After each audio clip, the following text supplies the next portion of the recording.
네, 추석 연휴 전 마지막 거래일이었던 오늘 코스피는 0.1% 상승한 채 마감했습니다. 떨어질 때는 크게 떨어지고 오를 때는 이렇게 찔끔 오르는 게 국내 주식시장의 고민거리인데요. 이렇게 우리 주가만 저평가받는 문제를 해결하기 위해 정부가 지난 5월 밸류업 프로그램을 내놨죠. 그런데 100일이 지나도록 참여한 기업은 많지 않습니다. 주가 부양 효과도 미미한데요.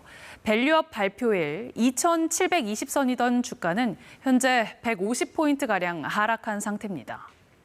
개인 투자자들의 국내 증시 이탈도 가속화하고 있는데요. 무엇이 문제인지 손서영 기자가 취재했습니다. 의류업체 신성통상의 주가는 3년 전 4,000원을 넘겼습니다. 연간 매출액과 영업이익은 이후에도 계속 늘었지만 주가는 반토막 났습니다. 지난 6월에는 자진 상장 폐지까지 추진하며 주주들의 반대에 부딪혔습니다. 23년 12월 기준으로 3,100억 정도의 잉여금이 있는데 그걸 주주들한테 나눠주질 않는 거죠. 쌓아놓고. 배당받은 경우에는 작년에 50원, 주당 50원 받았거든요. 이게 거의 한 10몇 년 만에 처음 받은. 최근 들어 이런 자진 상폐를 시도하는 사례가 늘었습니다. 올해 들어서만 8건인데 이 과정에서 개인 투자자들은 헐값에 주식을 팔아야 하는 상황에 처하기도 합니다.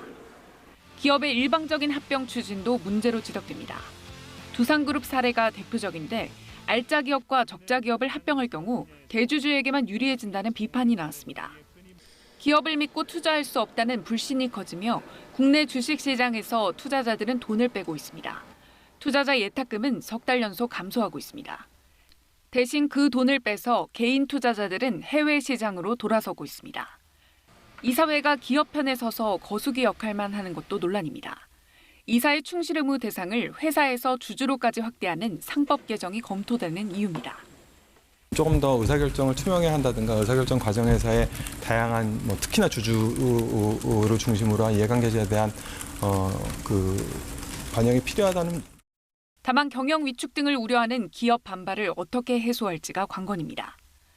책임을 물을 때 포괄적이고 불명확하다 보니까 명확한 행위 기준을 제시할 수가 없어서 이게 어떻게 적용될지 예측할 수가 없다 보니까.